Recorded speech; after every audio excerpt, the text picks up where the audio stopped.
కైలాసంలో పార్వతీదేవి తన ఒంటరితనాన్ని తీర్చుకోవడానికి, తన ప్రేమను పంచుకోవడానికి ఒక బిడ్డ కోసం ఆకాంక్షించింది. తన శక్తితో తన ఒంటికి రాసుకున్న పసుపుతో ఒక చిన్న విగ్రహం తయారు చేసింది. అలా తన శక్తి ఉపయోగించి ఆ విగ్రహానికి ప్రాణం పోసింది. అయితే ఆ బాలుడు చూడడానికి చాలా అందంగా, ఎంతో తేజస్సుతో నిండి ఉన్నాడు. పార్వతీదేవి తన కొడుకును దేవాతి దేవులందరికీ చూపించాలనుకుంది. అయితే ఆవిడ ఒక్క శనిదేవుణ్ణి మాత్రం తన ఇంటికి రావద్దనుకుంది. ఎందుకంటే శనిదేవుడు కళ్ళపడ్డ ఏ జీవైనా ఆరోగ్యం ఎప్పటిలాగా ఉండదు అని ఆవిడకు తెలుసు. అయితే దేవుళ్ళు వినాయకుడి గురించి గొప్పగా, అతని అందం గురించి మాట్లాడుకోవడం విన్న శనిదేవుడు తను కూడా ఆ బిడ్డను చూడాలని చాలా తపన పడ్డాడు. అనుకున్నట్టే శనిదేవుడు కూడా ఆ బిడ్డను చూసేశాడు. పార్వతీదేవికి శనిదేవుడు చేసిన పని అస్సలు నచ్చలేదు. దాంతో శనిదేవుడిని శపించి తన బిడ్డకి ఏమీ కాకూడదని కోరుకుంది. కానీ బ్రహ్మరాత నుంచి ఎవరూ తప్పించుకోలేరు.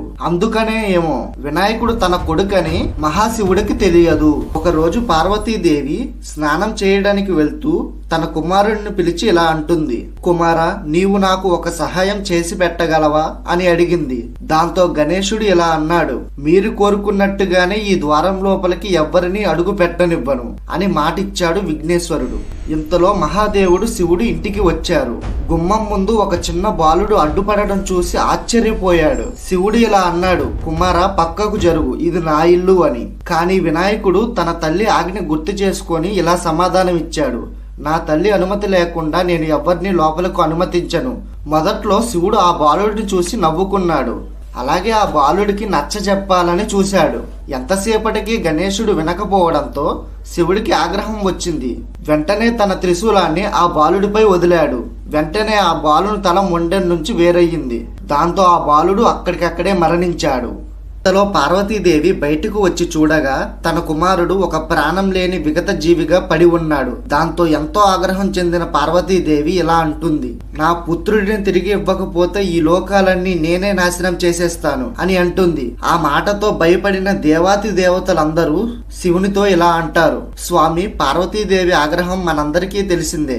ఇప్పుడు ఆ కుమారుడు తిరిగి ఇవ్వకపోతే ఖచ్చితంగా ఆవిడ అన్నంత పని చేసేస్తుంది. మీరు ఎలా అయినా ఆవిడ కోపాన్ని శాంతించాలి. ఆమె కోరిక మేరకు ఆ కుమారుడికి ప్రాణం పోయాలి. దాంతో మహాశివుడు ఇలా అన్నాడు, ఇప్పుడు ఆ బాలుడికి ప్రాణం పోయొచ్చు గాని అదే తలను మళ్ళీ అమర్చడం సాధ్యం కాదు అని అన్నాడు. దాంతో ఈ సమస్యకు పరిహారం లేదా అని దేవతలందరూ వేడుకున్నారు. దాంతో మహాదేవుడు ఇలా అన్నాడు, మీరు సాయంత్రం చీకటి పడే లోపు దక్షిణ దిశగా ఏ జీవి అయితే పడి ఉంటుందో దాని తలను తీసుకురండి అని ఆజ్ఞాపించారు. దాంతో దేవతలందరూ ఒక్కొక్కరిగా అడవిలోకి వెళ్లడం మొదలు పెట్టారు.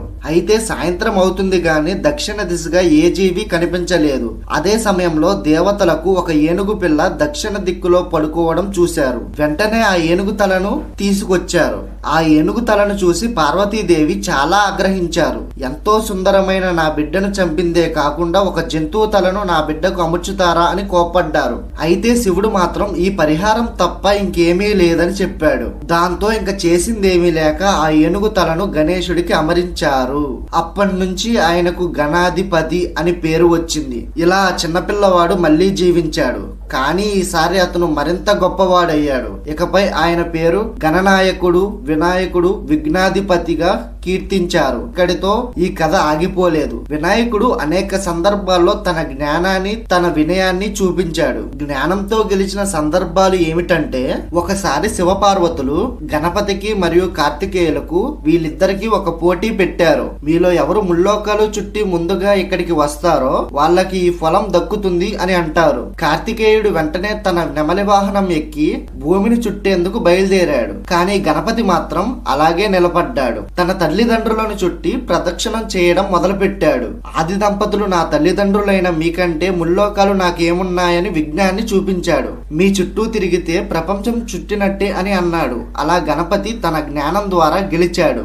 అయితే మనందరం వినే ఉంటాం, వినాయక చవితి నాడు ఎవరూ కూడా చంద్రుడిని చూడకూడదు, చూస్తే ఆ సంవత్సరం మొత్తం నిందలు తప్పవు అని. అయితే దానికి కారణం ఏంటో ఇప్పుడు తెలుసుకుందాం. ఒక రోజు కుబేరుడు తన దగ్గర ఉన్న ధనం చూసుకొని శివుడితో ఇలా అన్నాడు, స్వామి, మీరు మా ఇంటికి వచ్చి జీవితాంతం ఉన్నా సరే తరగనంత డబ్బు నా దగ్గర ఉంది అని చాలా గర్వంగా శివుడితో ఇలా అంటాడు. దాంతో శివుడు గణేశుడిని పిలిచి, పుత్ర, పుత్ర, నేను నీకు ఒక పని అప్పగిస్తున్నాను. ఎలాగైనా నువ్వు కుబేరునికి జ్ఞానం కల్పించు అని ఆ మహాదేవుడు గణేశుడికి ఆజ్ఞాపించారు. దాంతో వినాయకుడు వెంటనే కుబేరుడి ఇంటికి బయలుదేరాడు. కుబేరునికి ఎలా అయినా బుద్ధి చెప్పించాలని కుబేరుడిని భోజనం తీసుకురమ్మని అడిగాడు. అయితే గణేశుడు ఇంట్లో ఉన్న మొత్తం భోజనం ఒకేసారి ఆరగించేశాడు. అంతేకాకుండా ఇంట్లో ఉన్న వస్తువుల్ని కూడా తినడం మొదలు పెట్టాడు. దీంతో బుద్ధి తెచ్చుకున్న కుబేరుడు ఇలా అన్నాడు, స్వామి, నేను చేసిన పనికి నన్ను మన్నించండి. డబ్బు ఉన్నంత గర్వంతో నేను ఇలా మాట్లాడాను, అది ఇప్పుడు మొత్తం తొలగిపోయింది అని వాపోయాడు. దీంతో గణేశుడు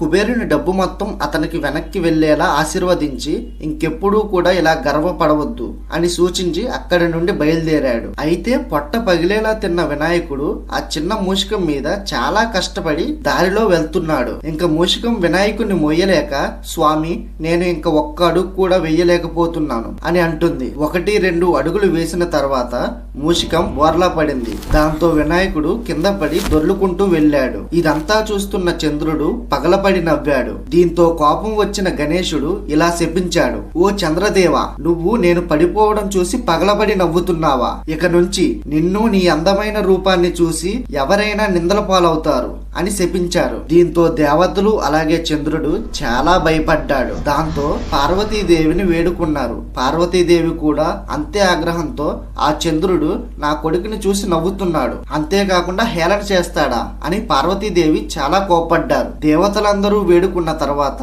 చంద్రుడు కూడా తన తప్పును అంగీకరించాడు. అప్పుడు పార్వతీదేవి ఇలా అంటుంది, సంవత్సరం మొత్తం కాకపోయినా వినాయక చవితి నాడు ఎవరైతే నిన్ను చూస్తారో వారు ఖచ్చితంగా నిందల పాలు అవుతారు అని అంటుంది. ఇది కథ మాత్రమే కాదు. ఈ విషయం తెలియక కృష్ణుడు వినాయక చవితి నాడు చంద్రుడి మొహం చూస్తాడు. దాంతో అతనికి ఒక ముఖ్యమైన వస్తువు దొంగతనం చేశాడని నింద పాలవుతాడు. ఆ దేవతలకి ఈ నిందలు తప్పలేదు. మనం మనుషులం, అందుకే కొన్ని ఆచారాలు నమ్మడానికి నిజంగా లేకపోయినా సరే నమ్మక తప్పదు. ఇలాగే కాకుండా చాలా కథలు ఆ గణేశుడి మీద ఉన్నాయి. వ్యాసుడు మహాభారతం రాయడానికి గణేశుడిని ఎంచుకొని ఇలా అంటాడు, కథ మొత్తం పూర్తయ్యే వరకు ఎక్కడా కూడా నువ్వు మధ్యలో ఆపడానికి లేదు, మొత్తం పూర్తి చేయాలి, ఆ తర్వాత మాత్రమే మనం లేవాలి అని అన్నాడు. దాంతో కథ రాస్తున్న మధ్యలోనే ఆ కలం విరిగిపోతుంది. దాంతో ముందుగా ఒప్పుకున్న విధంగానే గణేశుడు మధ్యలో ఆపకూడదని తన దంతాన్ని సగం విరిపి పూర్తి కథను పూర్తి చేశాడు. అందుకే మీరు వినాయకుడి విగ్రహం చూస్తే 2 దంతాల్లో ఒక దంతం సగం విరిగి ఉంటుంది. దానికి కారణం ఇదే. చూశారుగా, ఈ రోజు వినాయకుడి కథను తెలుసుకున్నాం. అలాగే మీకు నెక్స్ట్ ఏ కథ వినాలని ఉందో కామెంట్ సెక్షన్ లో తెలపండి. ఈ కథ మీకు నచ్చినట్లయితే వీడియోని లైక్ చేయండి, షేర్ చేయండి. ఇంకా ఇలాంటి మరికొన్ని వీడియోస్ కోసం వెంటనే మన 360 ఎర్త్ ఛానల్ ని సబ్స్క్రైబ్ చేయండి. Thank you for watching.